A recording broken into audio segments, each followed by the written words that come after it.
Today we're going to do the crown knot, and basically as a decorative knot, the crown knot is a knot that you will use a lot, and the crown knot is very simple to use. I've got some offcuts here of 550 Paracord. I haven't gutted it or anything, and what I'm going to do is I'm just going to find the middle and then lay the middle out like so, and then find the middle of the next one, and we're going to lay it in a cross formation. And in this particular case we're going to just tie the wall knot, and we're going to keep going round in a clockwise direction as we do it. So the first thing that I'm going to do is I'm going to take the left hand yellow one and I'm going to pass it over the white one here. But I'm going to leave a loop at this point here, so I'll mark the loop here, leave a loop at that point there, because our final lead will go through there. So we've gone round, we've passed it over our white one, we then take the white one and pass it over that yellow one there. We then take this yellow one here and pass it over like so, and then the final white one we just bring it over and tuck it in through that original loop that we marked at the very beginning. And so basically what we've done is we have locked them all into place. So as I pull up on these, you'll see it brings it in together like so. A little bit tricky to do, but we then get like a nice square cross in the center there. Pull it up tight on all sides, and that was the hardest bit. Starting it off is the hardest bit. And so here now you can see we've got a nice square pattern here, and we're going to do exactly the same again as we did before. It doesn't matter which one we start on, but I'm going to start on the left hand one, so that bring the yellow one over the white one, and then once again leave that loop there. We're then going to take the white one and pass it over that yellow one there. We then take that yellow one that we've just passed over and pass it over the white one, and then the white one we pass it over and take it in through that loop again. So take it in through that loop, pull up, and you can see the square knot shape starting to appear there. Just pull it up till it tightens up, all directions. Pull it up evenly and squarely. Keep your fingers there to lock it into place, and you can see then we've now created another square knot on top of our first square knot. So there we have it like so. Pull it up nice and tight so it locks in together, and there we go, we've got our second one. And so exactly the same again. Take the top left one there, the left one, form the loop there, take the white one, pass it over that yellow one there, take the yellow one, pass it over the white one, and then finally the white one comes over and goes through the loop, like so that we created originally, and then bring it up together. And we just keep doing that. Keep pulling it up tight, hold it with your fingers, get it nice and square, pull it up as tight as you can, because it's nothing better than a tight knot for when you're crowning, and pull it up tight. And there we go, we now have another layer, and we do exactly the same again. So I'll do it for a final time, this time as a demonstration mode. So we take this left hand one here, bring it round over this one here, like so. Keep the loop here. Take this one, pass it over that yellow one.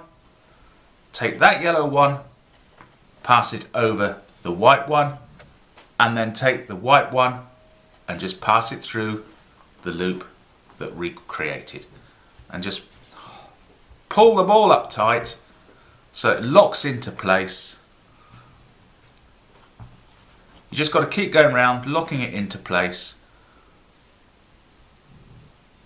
like so.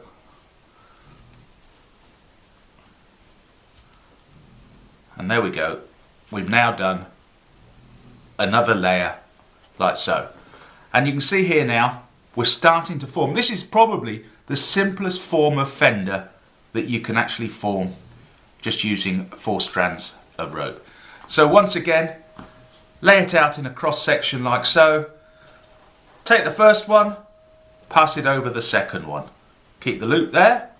Take the second one, pass it over the third one. Take the third one, pass it over the fourth one, and then take the fourth one and pass it in through that loop again. And there you go. Once again, we've now done another layer on there. And then just pull it all up tight. Guess you get used to it, pulling it up tight. Just pull it one at a time till it all locks into place. You'll feel it locking into place, and then all of a sudden nothing's slipping as you're pulling it up tight. And so there we go. Got another layer created there. And we'll just, what I'll do is I'll do a few more rounds. I'll just keep going round like I did before, and come back towards the end so you can just see what the finished result looks like. Okay, so as you can see, I've done a little bit more. Just show you one final time.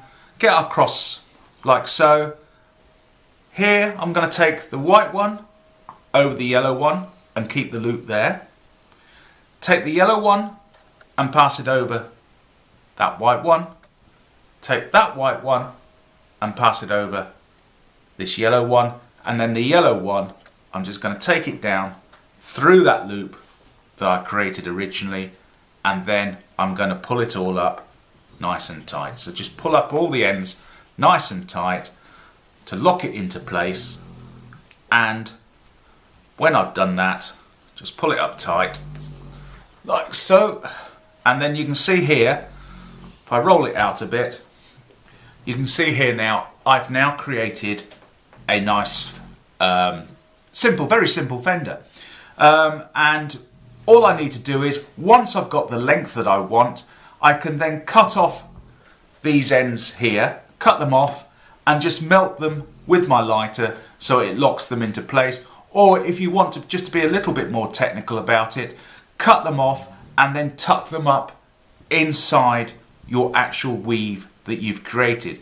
And you can see here now, as we've created this very basic fender here, but we've got a nice spiral pattern appearing with our different coloured chords. And also the other thing is, on the original chord here, you can, if you want to, just lift that up slightly like so, and you can put a keyring through there, and you've got yourself a nice decorative little keyring, Fender keyring as such. So yeah, a very useful knot to learn. When you do decorative knotting, you will be using the wall knot a lot. With regards to this wall knot here, this is done with 4 strands, can be done with more. But the thing I would say that is, if you do more than 4 strands, you need some form of core in the middle to stop it collapsing. Otherwise it sort of just collapses on itself a little bit. And so therefore, if you're doing 6 or more strands, have it around a core of some sort that runs down the middle. So if I poke my spike down the middle there, you would then run it up some form of core, usually a piece of rope inserted or something like that. So just be aware of that. The more strands you use, the more of a core you need. But up to 4 strands, like so, it will support itself, and you end up with a nice fender shape where your pattern is going round in a spiral, because we've always been working in the same direction as we've been going round. What I'll do is I'll do another video where we go alternates, and you can see then what happens with the pattern in that particular way. Okay, so that's basically the crown knot. And to be honest, if you can do a crown knot, all a crown knot is a wall knot upside down. So if you can do a crown knot, you can do a wall knot, and vice versa. So yeah, the crown knot.